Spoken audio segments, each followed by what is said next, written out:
Hoy es domingo y se celebra la Pascua de Resurrección. Ya vimos toda la pasión, la conocemos desde hace muchos años, pero todos los años la reeditamos y no dejamos de valorar la presencia de Jesús. De todas maneras, probablemente Ronald Rodríguez, quien es el experto vaticanista que tenemos en la conversación, hablará de la Semana Santa, sobre todo esa Semana Santa en Maracaibo.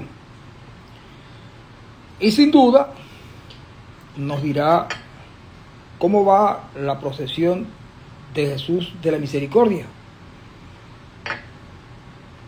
Que es la semana que viene, por supuesto, pero ya tienen los preparativos que estarán dando.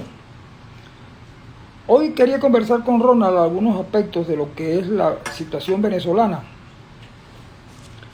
pero me preocupa que acerca de algunos aspectos importantes de la vida de Venezuela y de los venezolanos, poco se sabe. Por ejemplo, Venezuela tiene una constitución que, por cierto, en algunos momentos el chavismo decía dentro de la constitución todo, fuera de la constitución nada, parodiando de alguna manera aquella consigna cubana que decía dentro de la revolución todo, fuera de la revolución nada, que tanto le gustaba a Fidel. La constitución venezolana no es una constitución que albergue posibilidades de la revolución. Yo sigo pensando que con algunas cosas que le hicieron no mejoraron mucho la constitución del año 60 y colocaron algunos artículos en esa constitución de difícil aplicación. Pero sin duda es la constitución. Pero pareciera ser que antes todos los chavistas y no chavistas andaban con el librito azul y lo mostraban en todas partes dependiendo de los intereses. Ahora que recuerdo también, en Venezuela no se conoce cuál es el presupuesto. El presupuesto nacional que debe ser aprobado en la Asamblea Nacional y que sin duda cuenta con la aprobación de la Asamblea Nacional, pero que nadie conoce. Entonces digo yo, las estrategias de futuro de un país que no tiene claro cuál es la constitución y cuál es el presupuesto y para qué sirve uno y para qué sirve el otro. En tiempos donde, por ejemplo, Delcy Rodríguez es la vicepresidenta, o era la vicepresidenta, porque desapareciendo Maduro, que era el presidente, un presidente que se nos antojaba un poco ilegítimo, porque por un lado dicen que Maduro no era venezolano, pero de todas maneras hay que decir que Maduro es un venezolano que nació en varios lugares de Venezuela, pero con la particularidad de que también nació en un lugar de Colombia. Vean ustedes lo importante que es para un país tener un presidente que nació en varios sitios de Venezuela y también en un sitio de Colombia. Eso, por supuesto, en Venezuela la justicia nunca ha podido dilucidarlo porque es complicado, realmente complicado. Pues bien, si ella es la vicepresidenta y no reconocemos al presidente, entonces ella tampoco es vicepresidenta, pero ella es vicepresidenta porque después del 3 de diciembre, del 3 de enero, un hombre muy importante, que por cierto ha dicho que él no es rey, pero que lo aclama como un rey, le dio la fuerza suficiente a Delcy Rodríguez para que quedara allí. Lo cierto es que si ella debería haber un lapso donde ella llegue a convocar elecciones, porque yo creo que son como 90 días, pero el Tribunal Supremo de Justicia, que es lo más parecido a un bufete que ayuda a un gobierno, decidió que no había falta temporal y permanente, que haya una falta forzosa. Ahora, la falta forzosa no está en la Constitución. Luego, entonces ahí hay una violación de la Constitución, diría yo. Pero Delcy está allí. Y lo lógico es que la gente le devuelvan al venezolano la posibilidad de volver a elegir al presidente. Pero no, las elecciones no se sabe cuándo van a ser, porque en las conversaciones que sostienen a diario, digo yo, Delcy Rodríguez con la gente de la administración Trump, no se habla de elecciones. De vez en cuando le dicen a María Corina que sí, que va a haber elecciones y cosas, pero a Delcy Rodríguez de eso no se sabe nada. Yo quería hablar también de otras cosas como la negociación, y quería hablar de la incertidumbre y de los teóricos que un día dicen una cosa, lo que ellos dicen no se da, pero no son capaces de decir no se dio. Por ejemplo, todo el mundo dijo que la guerra en Ucrania era pan comido para los rusos, lo decían propios y extraños. Resulta que van 4 años y ahora Zelensky anda vendiendo armas en Medio Oriente. Pero además, en una columna, en un artículo publicado en el ABC de Madrid de hoy, dicen que Zelensky está siendo ayudado por, no lo dice abiertamente, pero dice que mercenarios de México, Brasil y Colombia están ayudando a Zelensky, pero que no van por su gusto ni por el dinero, van porque son enviados por los carteles. Y en el fondo uno ve que los rusos tienen su gente, pero tienen sus columnistas que dejan entrever que la defensa de Ucrania es una defensa no moralmente aceptable. Y eso también quería conversar con Ronald Rodríguez, que ya está aquí, por cierto, le doy la bienvenida, como también la bienvenida a todos aquellos que se comunicaron, que se han conectado con nosotros para oír esta conversación, que se me antoja que va a ser bastante interesante. Buen día, señor Ronald.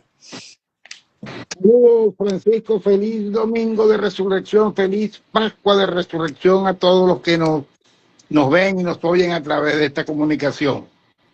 Matizando un poco tus palabras, Nicolás Maduro nació en Caracas, Venezuela, según consta por partida de nacimiento emitida por el Tribunal Supremo de Justicia. No hay vuelta atrás. Lo otro que te quería matizar era que de Zelensky ahora se está diciendo cualquier cantidad de barbaridades. Sabemos de dónde proviene la información, tú más o menos lo has dicho bien, porque como en toda guerra, la primera baja es la verdad y toda información se convierte en una herramienta fundamental de la lucha. Como no han podido por la vía de los hechos, entonces vamos a tratar ahora de destruir moralmente a Zelensky. Empeño en que no han estado solo los rusos y los chinos, sino que internamente también ha tenido sus colaboradores. Acuérdate que Zelensky ha tenido que descabezar más de una vez al comando de las Fuerzas Armadas de Ucrania y otros funcionarios del gobierno acusados de corrupción y de andar en otras cosas. Esos que dicen que que lo pudieran estar apoyando mercenarios sufragados, pagados por los carteles de la droga, no dicen que abiertamente el ejército ruso en buena medida está alimentado por mercenarios que contrata Vladimir Putin para no tener que enviar soldados directamente, bien sea porque no los tiene, bien sea porque se los han matado a todos, o bien sea porque no quieren ir, pues. Entonces, como de costumbre, la verdad tiene muchas caras, depende de los intereses con los que lo cuenten. Y después tenemos al otro factor ya yo no sé el otro factor si es de orden o de desorden mundial que toca a Venezuela, porque como bien dices, no está muy claro esa interpretación del Tribunal Supremo de Justicia que crea una figura jurídica que no existe en la Constitución.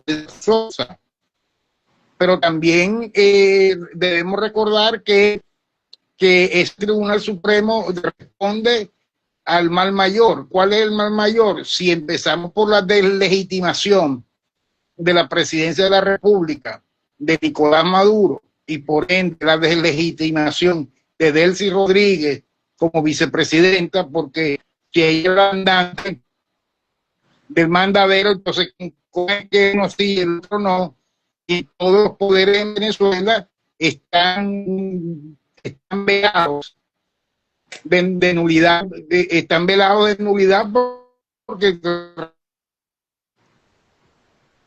responden todo proveniente del mismo caldo de cultivo de corrupción, de delincuencia electoral, de ilegitimidad, etcétera, etcétera, etcétera. Entonces, ¿qué importa? Dirán algunos que la ausencia sea absoluta, sea forzada, que tal, cuando todo en Venezuela está teñido de inconstitucionalidad.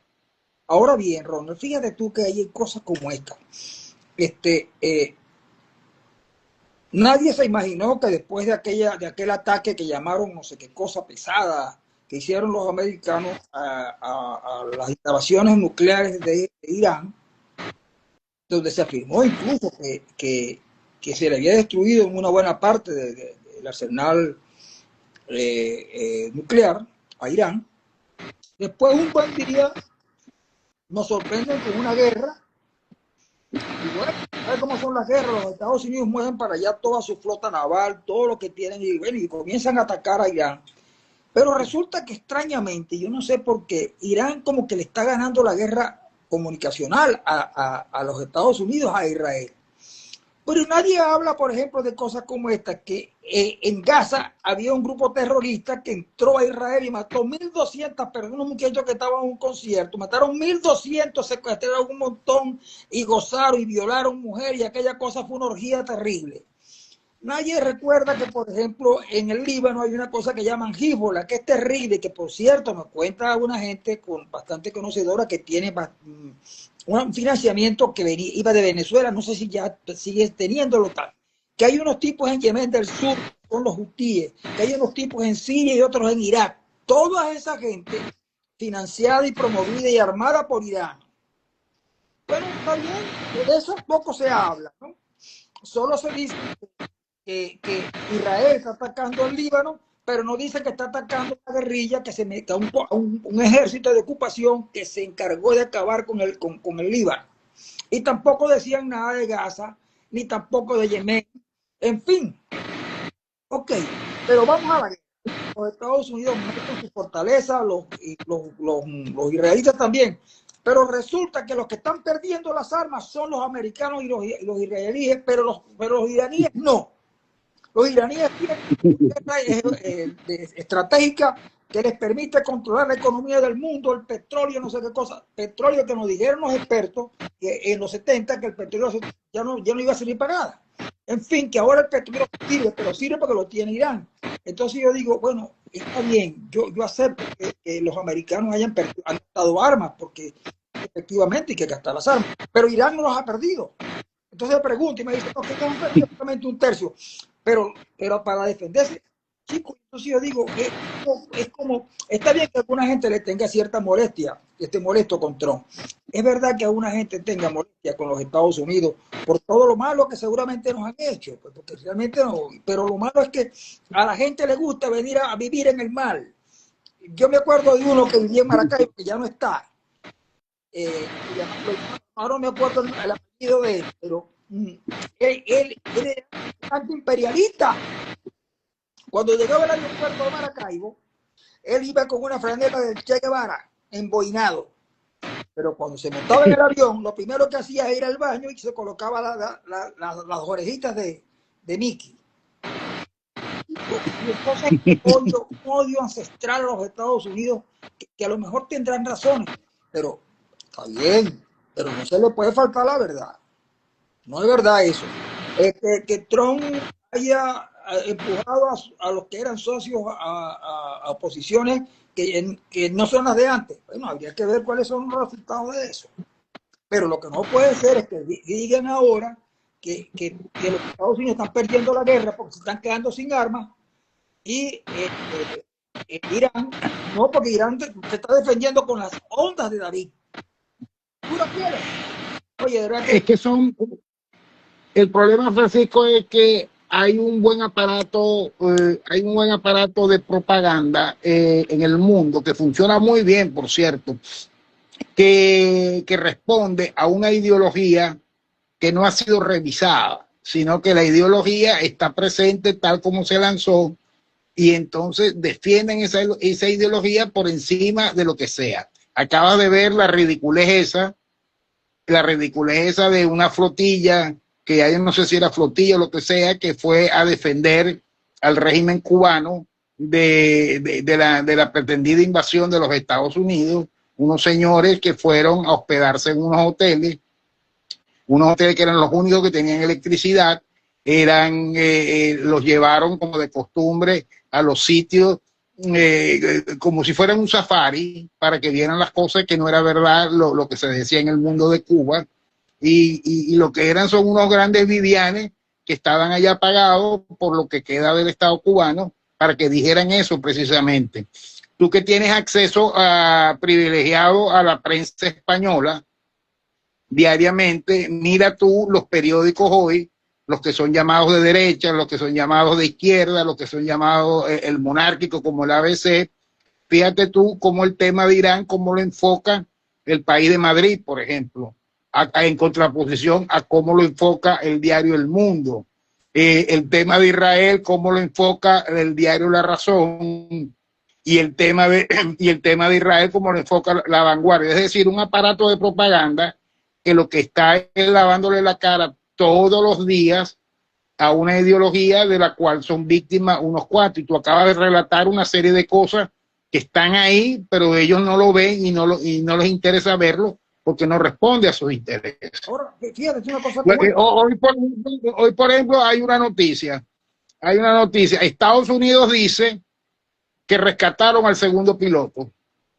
Irán dice que no lo rescataron. Mira los mismos periódicos que yo te acabo de mencionar para que veas cómo en uno se privilegia la información que viene de Irán y en otro se privilegia la información que viene de Estados Unidos. Yo no sé si lo rescataron o no lo rescataron. Yo no sé si, ¿cómo se llama? Si el hombre está vivo o está muy enfermo o gravemente herido, como dice otro periódico por ahí, pero lo cierto del caso es que si tú lees unos periódicos, el hombre no ha sido rescatado. Y si lees otros periódicos, entonces sí ha sido rescatado. Y ese es el problema y el sino en el que está envuelto el mundo hoy día, en que la ideología de izquierda, la doctrina zurda, se impone, al menos en el relato, en muchas de las veces, porque es lo que hace el aparato de propaganda. Fíjate que hay un detalle que me llama mucho la atención. En los primeros días de la guerra, porque lo que no se dice es que Irán estaba en guerra con el mundo. Irán estaba en guerra con el mundo e Irán decía que hasta que no destruyera Israel, no iban a estar tranquilos. Y también es así que diariamente por el Ham y el Houthi, perdón, estaban atacando a Israel y a todo aquel que fuese amigo de los Estados Unidos. Esa guerra estaba latente, pero entran los Estados Unidos ya abiertamente a atacar la fortaleza iraní. Y resulta que los tipos se remontan también a Ciro de Persia. Y entonces eran grandes guerreros. Y que esos guerreros ya sabían todo, que estaban preparados para esperar al enemigo americano. Pero resulta que ante esa bombardeo donde están los cuarteles de la Guardia Revolucionaria, una de esas bombas, por desgracia, cae en un lugar donde están dando clases a unas niñitas, que por cierto, muy preocupado por las niñas ahora, pero preocupado, pero mucho sin preocupación por las mujeres a quienes asesinan y encarcelan en Irán. Los mismos ayatolá, que por cierto muchos sectores en Occidente, que llaman Occidente, no pareciera no preocuparles, están preocupados porque la bomba que una científica.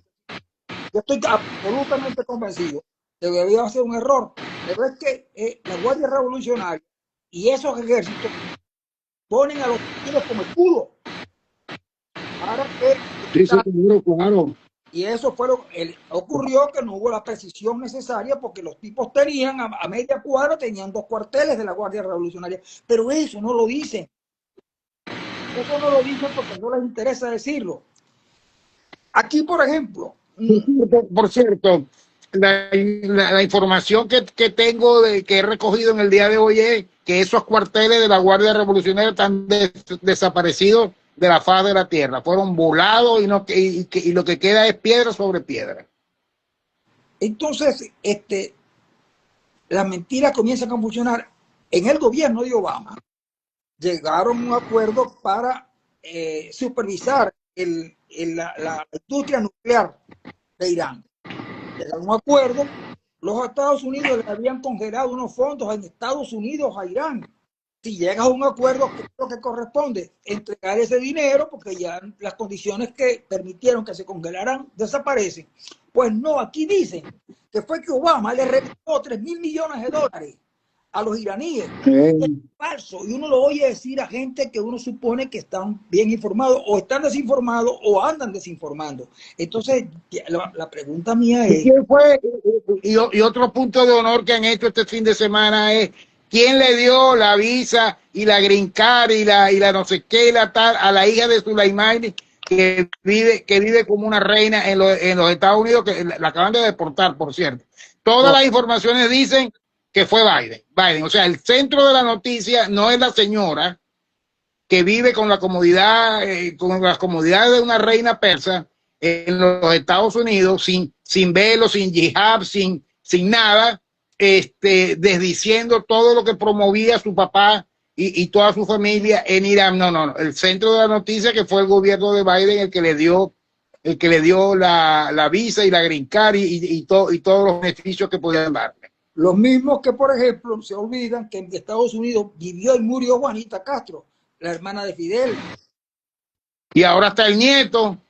Bueno, y entonces, claro. Y ahora está el nieto, el que dicen que va a ser el sucesor de Díaz-Canel. Lo que pasa es que tienen un pequeño problema porque el tipo dice que es capitalista.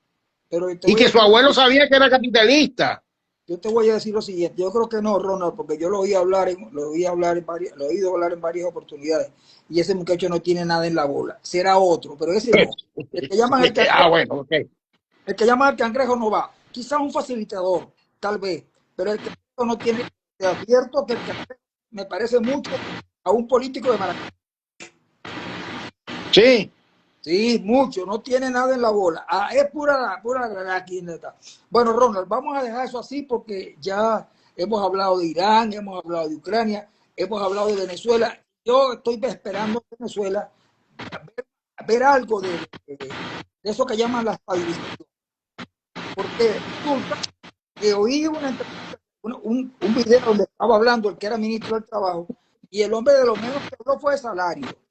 Y yo me pregunto, ¿cómo puede un país vivir con un salario mínimo que está en 30 centavos de dólar y la pensión es igual? Francisco, ese tema casualmente lo estuve conversando con Ender Arenas el viernes, que estuvimos conversando ayer sábado, a raíz de su artículo, donde él, como de costumbre, majestuosamente y muy explícitamente retrata la situación venezolana actual, de acuerdo a lo que está ocurriendo y lo que él quisiera que ocurriera. Pero yo noté que dejaba un vacío y él me lo reconoció y me dijo, es un buen tema que a lo mejor lo voy a desarrollar en artículos futuros, que es que ¿quién organiza a la población venezolana?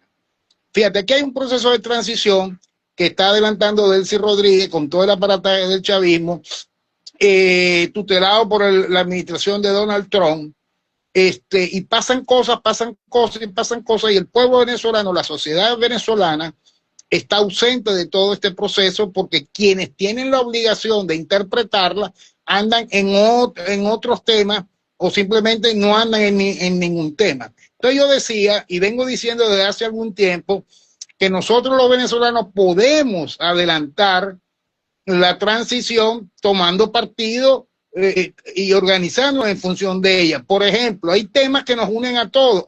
El salario es uno de ellos.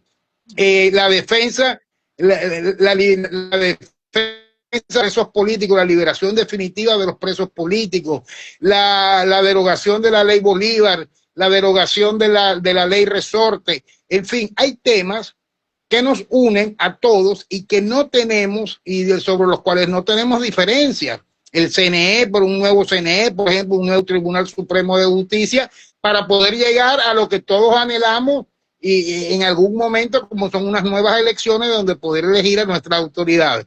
Ahora, ¿quién organiza a los venezolanos para manejar esos temas, para ejercer la presión de forma sistemática, organizada, documentada, académicamente y no académicamente? Por ejemplo, aquí se está dando una lucha por el salario, pero cada sindicato o cada organización sindical tiene una visión del problema y tiene una cifra sobre la cual opina que si $100, que si $80, que si $250, que si 300, que sus jubilaciones de $2,000. O sea, no han sido capaces de reunirse y ponerse de acuerdo en una cifra y actuar como fuente ovejuna en todo, en función de esa reivindicación justa, lógica, necesaria, que es una de las principales violaciones de los derechos humanos que hay aquí en Venezuela, el salario. Y entonces no hay ni María Corina, que es la líder mayoritaria de la oposición, trabajando en esa organización, en esa estrategia, en ese plan de recuperación del país, pero tampoco lo hay los otros voceros de la oposición que quedan disminuidos, sin ascender, lo que sea, pero que están ahí. O sea, ¿quién organiza a los venezolanos para tomar partido por la oposición y darle voz ante los en este proceso de transición? Nadie. Aquí cada quien anda como pollo sin cabeza, esperando que los demás nos resuelvan y, como de costumbre, quejándonos de lo que no nos gusta.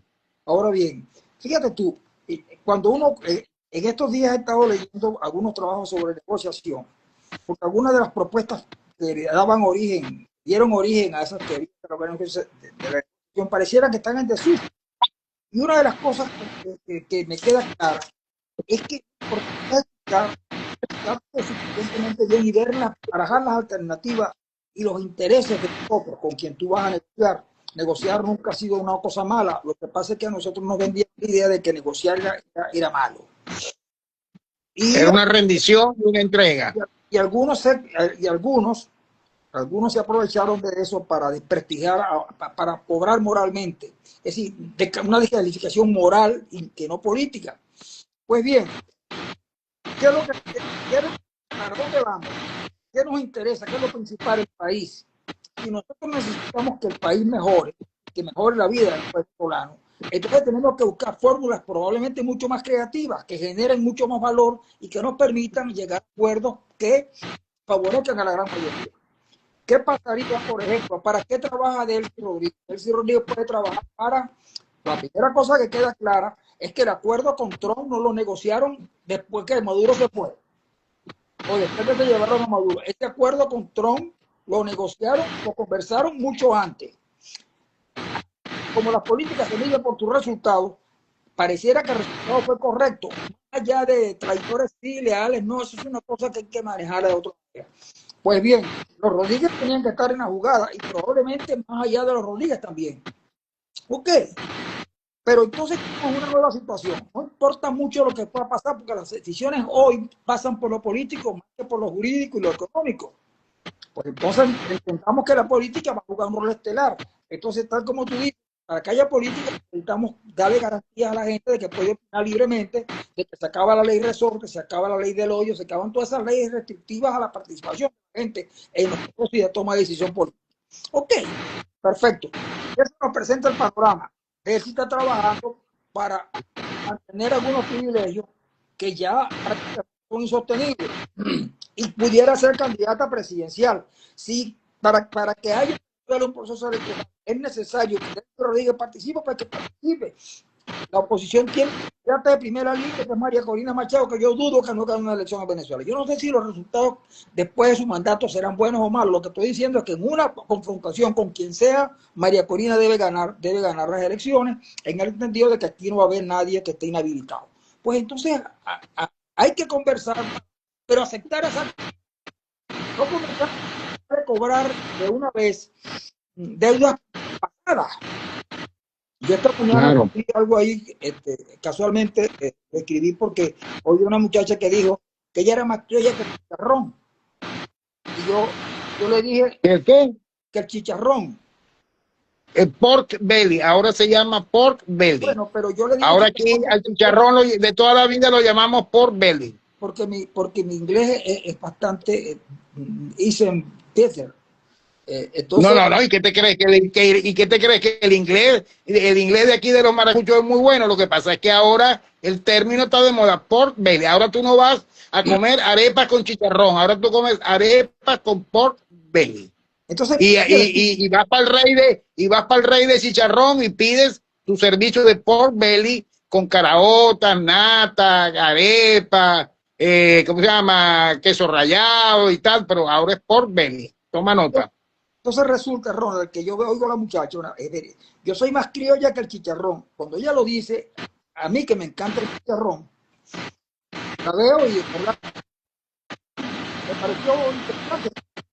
Y entonces dije, pero enseguida, el chicharrón es un caldero. ¿Quién trajo el Los españoles. ¿Quién trajo el aceite de cocina? Los españoles. ¿Y de dónde trajeron los cerdos? De España. Entonces el chicharrón es criollo. Ahora, indagando vengo, Ronald, y me pongo a buscar cosas como esa y consigo las elegías, ese género poético que es muy importante, sobre todo porque a veces uno realmente sobre cosas, sobre muerte y cosas de esas. Y entonces descubro una elegía que escribe un español, y iba a publicar, creo. Entonces resulta que el tipo dice que después de todo, lo trajeron una sola, lo llevaron una sola. Pero todo, ellos dicen que también trajeron la palabra, el verso y la palabra. La pregunta para ti es la siguiente: ¿se besaban los indígenas, los aborígenes? ¿Conocían? Entonces tiene que el aporte nada más que el peso. El peso, No, no. palabra. De que conocían el habla, de que conocían el habla, la conocían porque algún tipo de sonido tenían que emitir para poderse comunicar. Una vez que descubrieron que forzando la garganta y con la mezcla del aire se produce un sonido. Ahora, que tuvieran palabras como las conocemos hoy día nosotros, ya es harto difícil, pero sin embargo, Francisco Pizarro logró comunicarse con los indígenas que estaban en el sur del continente y el que llegó a México, el que se me escapa el nombre ahorita del descubridor de México, Hernán el marido de Hernán Cortés, el marido de la Malinche, de alguna forma tuvo que comunicarse con las tribus aztecas, perdón, las tribus aztecas no, con las tribus distintas a los aztecas que habían en México para poder sacar y desplazar del poder a los aztecas y poder construir lo que construyeron. Ahora podemos concluir que Cortés enseñó a besar a la Malinche. Sí. Definitivamente. Por cierto, el que pase por México y o esté en España y tenga la oportunidad de ver en Madrid o en Ciudad de México la obra producida por este señor de Mecano, Nacho. No recuerdo el nombre, por Nacho, sí, pero es que lo que pasa es que en España hay dos Nachos muy reconocibles, entonces los apellidos se me confunden. Pero hay una obra musical. El otro Nacho está preso. Bueno, pero es Nacho. Lo que pasa es que si te digo Nacho Duato me va a salir que es el precio y resulta que es el otro Nacho, el de Mecano. Nacho el de Mecano. Nacho el de Mecano, una obra musical que se llama La Malinche, que de acuerdo a toda la crítica y los que la han visto, y que es una cosa extraordinaria, que ha hecho en el género del teatro musial. Y por eso lo llevaron preso, lo iban a llevar preso, porque dijeron que le había... bueno, pero ya eso es producto de la maledicencia de un gobierno. la maledicencia de un gobierno de Pedro Sánchez que queriendo jorobar una vez más a Isabel Díaz Ayuso, porque Nacho es muy amigo y muy amigo de Isabel Díaz Ayuso, le inventaron una serie de cosas policialmente hablando de forma tal de jorobarlo, cosa que no pudieron, ¿no? Pero bueno, lo cierto del caso es de que había expresión vocal, y de que había contacto, tenía que haberlo, porque si no, ¿cómo se reproducían? Pero está Por bien. obra y gracia del Espíritu Santo, no. No, yo no dudo que tenía que haber contacto. Lo que digo es que cuando el poeta escribe, habla de besos y palabras. Yo creo que era que los aborígenes no conocían el beso como tal. Ah, bueno. Yo es posible, acuérdate que el beso, acuérdate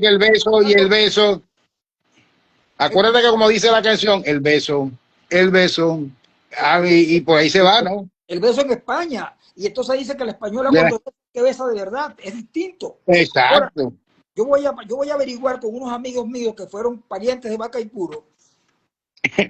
No me vayas a decir que no, porque resulta que en Venezuela casi todos descienden de Bolívar, Leopoldo López, Enrique Capriles, Hugo Chávez. Bueno, Hugo Chávez era de Maizán, bandolero. Por cierto, Leopoldo López esta semana ha sido noticia. Sí. Pero fíjate tú lo que son las miserias de algunos venezolanos. La noticia es que ya no va a poder ser candidato presidencial porque ahora tiene doble nacionalidad, porque España le ha conferido por vía graciosa.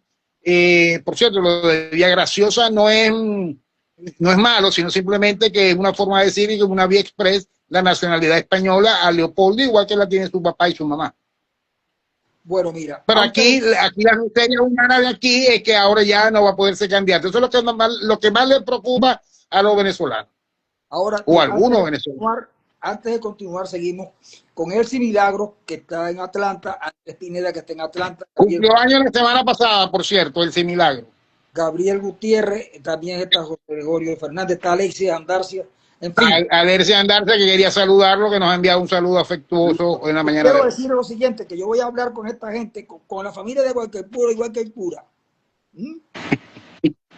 Porque yo me imagino que se llama Guayquipura. Entonces resulta, para ver si es verdad cómo era la cosa antes. Porque pueden averiguar todas esas cosas. Porque fíjate tú, por ejemplo, la primera vaca la llevaron de Santo Domingo. Los cerdos también. Pero nosotros no sabemos de verdad qué era lo que hacía esta gente. Bueno, pero los parientes tuyos, los ancestros tuyos también pueden darte luces sobre el particular, porque las primeras tetas que yo conocí, no, de las que tuve información, pues están en la isla de Margarita, las tetas de María Guevara. Claro, y te advierto que mi abuela, mi abuela no, mi tatarabuela era gitana. La parte más cercana. Yo tengo esta condición, la parte más cercana que yo tengo con la historia es que yo vengo de descendiente seguramente de Baikeríes, pero me cuentan que un familiar lejano se raptó una gitana en las islas y se trajo para Margarita. Ella se llamaba Elvira Rosa. Y la otra cosa que te quiero decir es que yo he sido tan desgraciado en el mundo que yo, chico, todo el mundo ha tenido a alguien que tiene cierto poder, ni más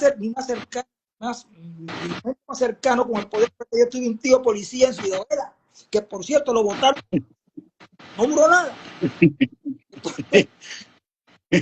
Mira, Francisco, y otra cosa que no podemos desdeñar en esta conversación es cómo la prensa mundial recoge, no digamos la explosión, pero sí digamos cómo reseñan la afluencia multitudinaria de la gente a los templos católicos en todas partes del mundo. En Etiopía, por ejemplo, le han caído encima a tu amigo el rey Carlos III porque se negó a darle un mensaje de salutación a la Pascua católica. Los españoles son mandados a hacer eso, se ponen desde paltó y corbata y levita para participar en las procesiones. La misma Estados Unidos en ciertas ciudades, la vuelta, por decirlo de alguna manera, de la gente a los templos. En España, por ejemplo, tenían 60 años en una ciudad llamada San Sebastián, que es allá en el País Vasco, tenían 60 años que no salían a procesionar porque el partido político dominante allá, EH Bildu, lo prohibía y salieron a las calles 60 años después. Algo así como pasó en Cuba en algún momento cuando lo fue a visitar el Papa Juan Pablo II, creo, que creían que la revolución había acabado con la fe católica y resulta que la fe católica estaba ahí,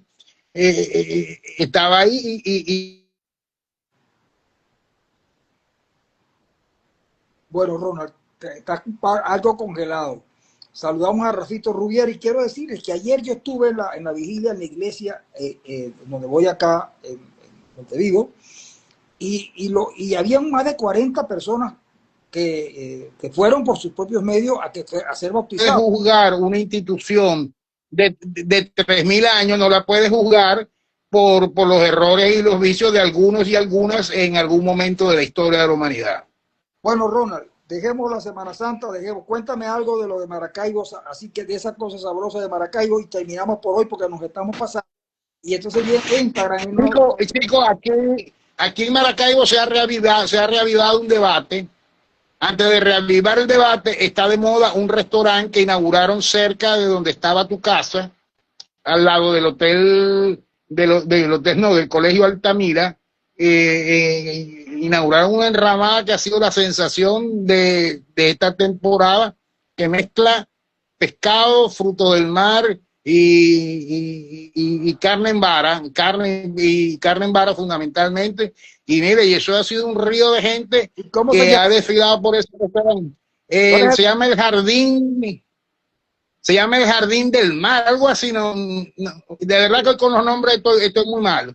Y lo otro es que se ha reavivado, y yo te paso el nombre ahora. Y lo otro es que se ha reavivado el debate, un debate gastronómico aquí en la ciudad. Por cierto, el martes va a estar aquí Rafael Cartay en la Cámara de Comercio hablando sobre la historia de la cocina, de la cocina venezolana, promovido por la Cámara de Comercio de Maracaibo. Bueno, pero se ha reavivado el debate y a lo mejor tú puedes aportar un poco de ello, que es la pasta con caraota. Oye, que si lleva o no lleva, mayonesa. Bueno, eso es una buena discusión, pero de todas maneras la mayonesa tiene su sabor. La pasta tiene un gran sabor y la caraota es rica. Yo la he comido. Yo recuerdo que la primera vez que yo vi a alguien comiendo caraota con pasta fue a Dobles. No sé si te recuerdas de esta Dobles. Sí, claro que sí, una gran periodista venezolana. Y me encantó, y después ya la probé y me gustó mucho la pasta con caraota. Claro, es cuestión de atreverse, ¿no? Igual que yo vi a alguien comiéndose unas hallacas con mayonesa. Me extrañó mucho, ¿no? Me extrañó, pero lo vi, pero le vi la cara de complacencia. Y uno se come lo que le dé la gana, chicos, lo que le guste. Aquí hay mucha yo tengo un amigo que lo vi comer y me tuve que parar porque el estómago no me dio. Lo vi comer la hallaca y pidió mayonesa y le dieron la mayonesa y no le echó salsa de tomate y mostaza porque en el lugar no había en el momento, porque él se pretendía comer la hallaca con mayonesa, salsa de tomate y mostaza. Yo le respeto su gusto, pero mi estómago no dio para eso y me levanté de la mesa. Bueno, Ronald, dejemos eso aquí. El doctor Castañeda se está incorporando un poco tarde. De todas maneras, lo esperamos la próxima semana. Lo vamos a saludar. Saludos a Andy Pineda. Ayer creo que fue el Open Night en Nueva York y los Yankees se lucieron sacando un tren en el metro de 1917 que estuvo dando vueltas por toda la ciudad. Entonces, eso no se ve solamente. Los Yankees ayer iban perdiendo 4-0 en el quinto inning y terminaron ganando el partido 9-7 a los Marlins. Me dolió mucho porque tú sabes que yo soy muy cercano a los Marlins. Pero ayer pasaron también... Ahora tú podías esperar que jugando con los Marlins los Yankees pudieran perder el partido. No, pero es que los Marlins han tenido un arranque de temporada buenísimo. Yo estuve el domingo pasado en el estadio viendo jugar a los Marlins Colorado y me fui al estadio con los Marlins perdiendo. Y cuando me voy a... O sea, tú como que creías que los Yankees de Nueva York eran como el Real Madrid, que perdieron ayer miserablemente con el Mallorca, un equipo en descenso. Bueno, pero Los Yankees, que los Yankees no, el Real Madrid salvó del descenso al Mallorca ayer perdiendo. es que eso, a lo mejor eso se hizo para salvar a la gente del Mallorca. No, Seguramente. Y la otra cosa es que ayer el Barcelona le gana al Atlético de Madrid. Y lo que dice un comentarista, a mí me gusta oír todo, yo desde hace tiempo que me gusta oír a todas las opiniones. Y el dice, sí, ganaron, pero no los humillaron. Sí. Ganaron, pero no. No, y además también te dicen que estaba dentro de lo previsible, porque es que tú sabes que el Barcelona y el Atlético de Madrid se van a ver 3 veces de aquí a los próximos días, y como el Atlético, pobrecito, el equipo tiene un enfrentamiento por la Copa del Rey, del cual eliminó al Barcelona, por cierto, y tiene un partido de Champions, entonces era previsible que el partido de ayer lo perdieran porque no estaban jugando con los caballos. No estaban jugando con los caballos porque el Cholo Simeone los dejó en reserva para que descansaran. Sí, pero tú sabes que el Barcelona cuando gana es por obra y gracia del Espíritu Santo, porque es que los demás equipos fallan, se equivocan, están cansados, o sea, nunca ganan por mérito propio, sino porque es que los demás, es un demérito de los demás y no un mérito del Barcelona. Pero bueno, lo cierto del caso es que ayer ganaron. Bueno, y ahora tienen 7 puntos de ventaja y ahora la liga depende únicamente del Barcelona. Bueno, amigos, esta conversación se termina con ese comentario deportivo. Nosotros regresamos el próximo domingo a seguir conversando acerca seguramente de los mismos temas, pero con otras informaciones. Hasta luego. Saludos.